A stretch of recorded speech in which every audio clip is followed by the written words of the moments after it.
Hey folks, Kevin here. Well, it's October 7th, 2018. I'm out by Pond 4. That's the pond that sort of almost kidney shaped. It has a peninsula with it. The peninsula is right over there. Large boulders are bordering the peninsula. This is, we call our turtle pond. Many turtles are here. We had some some turtles that had fractured shells that we repaired that are in this pond. And this is the end of the bioremediation canal system as well. So it goes from Pond 3 to Pond 4.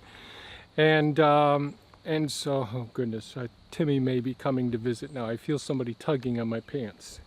So I decided the last couple of days to come out here and work around here. And this tree, this large maple tree here, had died a few years ago.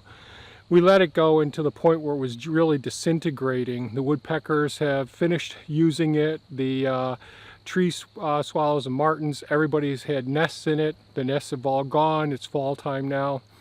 And so I decided to take down at least the top of it. I may try and take out the stump part of it as well. I got Bumblebee there to help me out. 2 days ago I came out and dug out 2 popcorn grasses, or zebra grasses, 2 variegated alternating yellow and green horizontal striped ornamental grasses. They're really nice. We like them a lot. They had grown pretty darn large, so I split them up, dug them up, split them, and planted them over by Pond 5 so that it'll be a little bit decorative there.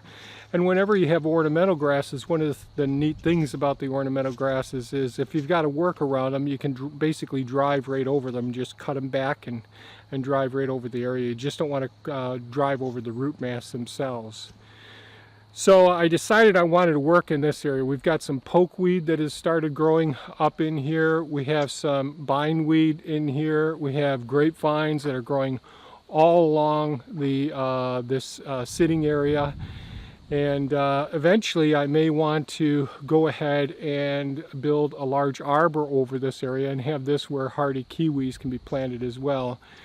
I do have outlets around here, so there's some conduit right down around where the stump is, so I got to be really careful down in there, hopefully not do any damage. Timmy's at my feet having a love fest down there. And so I'm going to try. There's also some hosta plants in here that I want to save. The deer love them. They're in here eating the tops off them all the time. So hopefully if I can recognize them, I'll gather them up and transplant them, since this is a good time of year to transplant as well.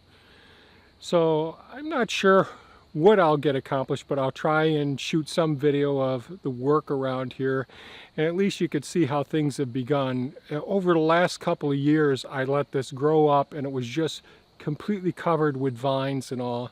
And this spring I spent a couple of days working out here, digging out all this stuff, but I didn't dig out the roots that were in there, the grapevine roots, the bindweed roots, the pokeweed roots, and they've all come back and started to overtake the patio area here.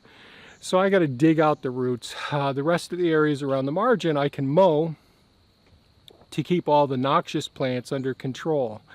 So I'm not sure what I'll be planting in that area where the stump is just yet, but I at least want to get it wood chipped into that area after digging out as much as I can, so that we can control all these noxious plants that are overtaking a sitting area, because we spend a lot of time creating all these wonderful places here on the property, and it's time to enjoy them.